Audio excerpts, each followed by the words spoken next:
Des clés pour vivre avec Nathalie Cardon.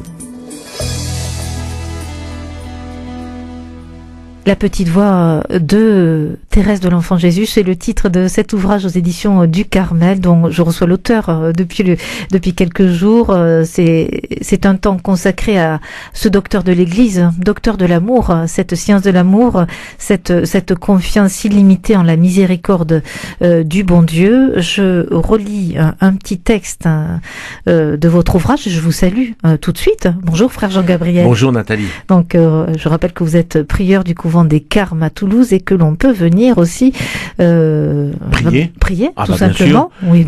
La chapelle est ouverte de 6h du matin jusqu'à 21h du soir. Non-stop. Non-stop. Voilà. Est-ce que vous êtes ouvert au public? Absolument. Oui. Donc pour les messes, les offices et même les oraisons communautaires. Voilà, donc, très bien. Donc tout est dit. Alors je reprendrai page 30 de votre petit ouvrage. Cette parole encore, on ne se lasse pas de lire Thérèse. Donc elle disait: je puis donc, malgré ma petitesse, aspirer à la sainteté, me grandir, c'est impossible. Je dois me supporter tel que je suis avec toutes mes imperfections. En lisant cette phrase de Thérèse, je pense que chacun et chacune d'entre nous pouvons la reprendre pour nous-mêmes. Vous voyez qu'on est à 1000 lieues de ce qu'on peut appeler le perfectionnisme, voyez, qui est l'inverse, je dirais, du quiétisme dont on a déjà parlé à la dernière mission. Le perfectionnisme, c'est une image de soi-même totalement idéale, l'image idéale, voyez, narcissique, je dirais, totalement de soi-même, et qu'on voudrait toujours bien huilé, bien chromé, voyez. Or Thérèse, elle ne peut pas se prévaloir d'elle-même. C'est pour cela que c'est une petite voie, mais qui est en même temps une grande voie vers la sainteté, dans la mesure où il s'agit d'accueillir un don. La sainteté, c'est un don, c'est le Christ lui-même qui seul est saint. Enfin, c'est la Trinité, évidemment, trois fois sainte, bien entendu. Et donc, il s'agit de se laisser sanctifier, purifier par ce Dieu qui nous aime et qui est effectivement miséricorde infinie, donc qui ne va pas tenir compte, ce n'est pas, si vous voulez, c'est pour ça qu'elle dit malgré ma petitesse, mais elle pourrait dire à cause même de ma petitesse, parce que le Seigneur, ça n'arrête pas notre pauvreté, notre misère. Rien n'arrête le fleuve de la miséricorde, le torrent d'amour du Seigneur, rien ne peut l'arrêter dans la mesure où Dieu est communion d'amour éternelle. Et si ce qui peut l'arrêter, c'est le péché, c'est-à-dire, comme dit le chanoine Combes, grand commentateur de Thérèse que j'ai déjà cité, c'est la digue que je peux opposer, le péché, c'est le digue de ma volonté propre que je puis opposer à l'océan de la miséricorde. C'est une très belle image. C'est la seule, vous voyez, la seule digue, c'est que finalement, je ne veux pas que Dieu, à la place de mettre la volonté de Dieu à la place de ma volonté propre. Et voyez, et cela, c'est la condition même de l'amour et de la miséricorde aussi. La miséricorde ne fait pas fi de notre liberté, ni donc de notre responsabilité. Ça, c'est une vision fausse de la miséricorde, voyez. Il y a miséricorde et vérité qui vont de pair, voyez. Et pour ça que c'est tout à fait justifié que les victimes, par exemple, d'emprise, quelle qu'elle soit à l'heure actuelle, demandent justice. Mais c'est tout à fait normal qu'elles demandent justice. Et on peut pas dire, bah non, écoutez, c'est bon parce que d'une certaine manière, voilà, c'est enterré, c'est du passé. Voyez, et puis Dieu est miséricordieux. C'est vrai qu'il faut pardonner, on est bien d'accord. Il faut pas s'acharner non plus sur les bourreaux, mais il faut quand même, voyez, il y a une vérité à avoir dans la mesure où par exemple, on ne redonne pas une paroisse à un prêtre. On a bien vu justement, ça fait partie du rapport de la SIAZ, une paroisse à un prêtre qu'on sait qu'il y a des dérives et graves, en plus criminel, si c'est de l'ordre de la pédocriminalité, de la pédophilie, voyez. Comment est-ce qu'on peut, voyez, miséricorde ne fait pas fi de la vérité. Tout à fait. Alors on entend bien que cette vérité dans la miséricorde a besoin aussi de la vérité, mais dans une justice. Oui, absolument. Et cette justice-là, c'est ce qu'il faut bien comprendre. C'est vrai, parce que c'est le nœud, je dirais, théologal ou théologique de la petite Thérèse, c'est que cette justice, elle ne peut pas venir de nous. Voyez, cette justice, c'est Dieu qui nous rend juste, et ça s'appelle la grâce. Et vous avez le concile de Trente qui justement dans le débat qui opposait toute l'Église aux luthériens de l'époque, enfin de Luther et des luthériens qui disaient justement mais vous ne faites pas droit, vous achetez la grâce d'une certaine manière avec vous savez les indulgences, etc., le trafic des indulgences. Donc ils avaient tout à fait raison d'ailleurs, c'était limite, c'était très ambigu de notre part, mais je vous invite à lire le traité sur la justification dans le concile de Trente. C'est maîtrisé, c'est magnifique, c'est là vous voyez le magistère de l'Église qui répond aux protestants et maintenant les protestants sont d'accord. D'où le trésor aussi de ce magistère, qui est l'héritage solide sur lequel il faut revenir. Absolument, c'est l'héritage sans lequel on ne peut pas vivre. Vous voyez.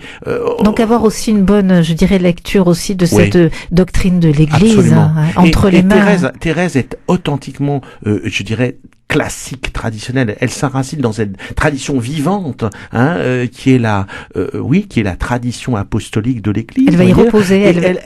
Jamais. Elle dit bien, et comme la Madre, sa patronne, Thérèse d'Avila, si je dois dire quelque chose qui est contraire à l'enseignement de l'Église, que tout soit brûlé. Tout à fait. Voilà, vous voyez, c'est ça. Elle est vraiment dans la ligne aussi d'une sainte obéissance, dans l'intelligence aussi. Absolument. C'est une véritable théologienne. Elle a une doctrine à apporter.